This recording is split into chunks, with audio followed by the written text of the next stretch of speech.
farther and farther away from the Earth every year, like a couple hundred miles. You'll always have the moon in your lifetime, maybe your great grandkids, maybe even a couple more greats, maybe they might not have a moon. But yes, eventually the moon will not be in our sky anymore because it's getting farther and farther away. And that's just the entropy, which you'll learn about in chemistry. That's everything has a tendency to break down, so the gravitational attraction between Earth and moon is just getting less and less over time. Just like anything. Like you leave a car outside forever, eventually it's going to rust away. Alright, this is new, and if you're having a trouble understanding what gravity is and what I've been talking about the last couple days, this is the slide for you. Alright, so this is just the basics, so write this down in your notebook. This is kind of like the wrapping up slide for gravity.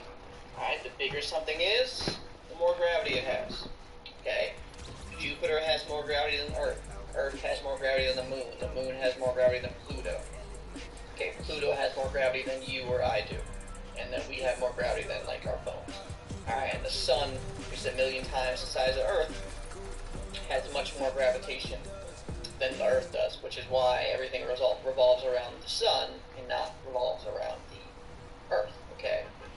You might learn that. Well, you probably learn that in science class, okay? Geocentrism versus heliocentrism. Geocentrism is when the Earth is in the center of the solar system. Heliocentrism is when the sun is.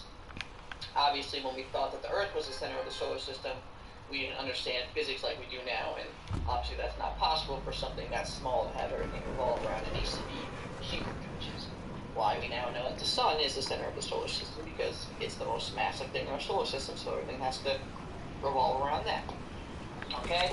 And this is important as well to remember: the universe does not revolve around you. Nothing revolves around you because you're not big enough to have a gravitation. Alright? So stop thinking that the world and the universe revolves around you, because it does not, and it's physically impossible for it to revolve around you. Alright? Point number 2 here: the farther you are away from something, the less gravitation you feel. Okay? So like I said before, we feel the Earth's gravitation because we live on Earth.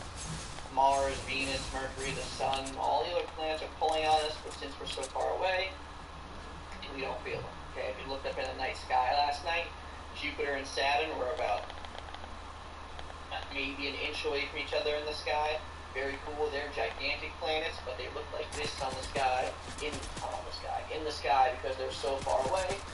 And just, if you can imagine, those things are still affecting us. We just don't notice it because they're so far away, but they still are affecting us. We can still see them. And they're so massive that we can still identify their gravity. So take a look at the night sky, especially this time of year when it's not, 10 degrees at night. More maybe like 30, 40. The air is real crisp, so if you go out there, you can see stuff. If you didn't know, real quick, a little tangent. If you didn't know, the way you tell a planet versus a star in the sky, planets don't twinkle. So if you look up in the sky, you'll see things that are twinkling. It looks like a candle kind of burning, where you can see different light coming in at different, times and stuff. Those are stars, because stars are burning. Alright, well, a planet is solid, because a planet is just reflect. The planet's not giving off light. The sun's giving, or the sun, the sun's a star. The sun's giving off light and energy. Stars are giving off light and energy, where planets are reflecting them, which is why they look solid in the sky and stars don't, because they're not giving off energy, they're just reflecting energy from the sun, just like the moon does. Alright? So those are all astronomers. Alright, but that's why we don't feel the gravity of the sun. That's why if you jump, you go to Earth, you go back towards Earth, you don't go to the sun. Alright, and then everything pulls on everything, okay? Everything that has mass is pulling on everything that has mass. Okay, that's how gravity works. That's what gravity is. Everything pulling on everything. Okay, I'm going to give you an answer right.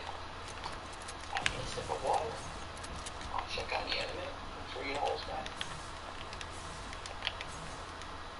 Can't wait till tomorrow when I have my wire and I can see which one of you are actually paying attention and rating which one of you are playing games on.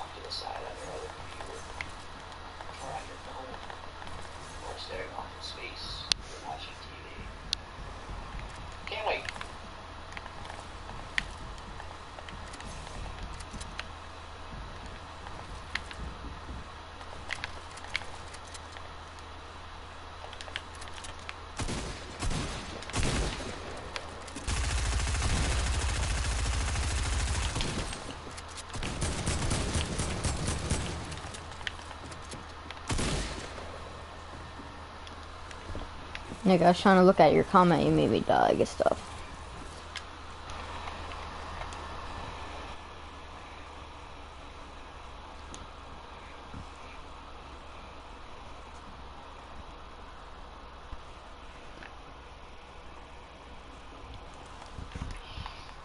Excuse me one moment. I'm going to run to the bathroom, and when I'm back, we'll move on.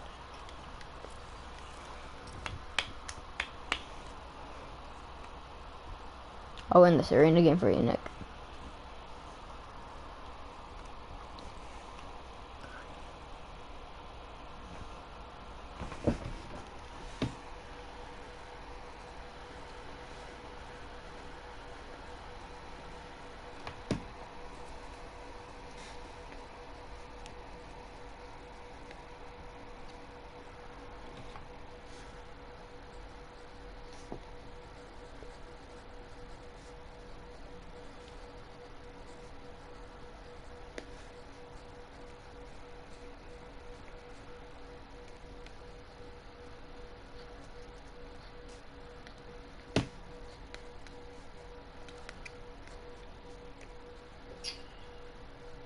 Alrighty, is anybody still writing?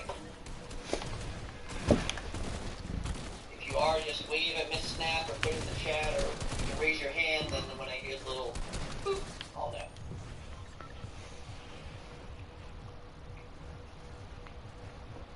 So we're all good. No one's writing? Cool. Looks like they're all ready. Alrighty, here we go then. So, that's the end of gravity. Next is weight and mass, just like your weekly planner said. It's almost like I planned it out. Alright? So there's a big misconception among human beings that weight and mass are the exact same thing. Alright, but they are not. Alright, we're going to talk about that today. Okay, so weight is a measure of how gravity is affecting an object.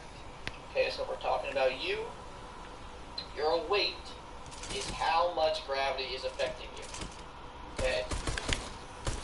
To calculate weight, we take our mass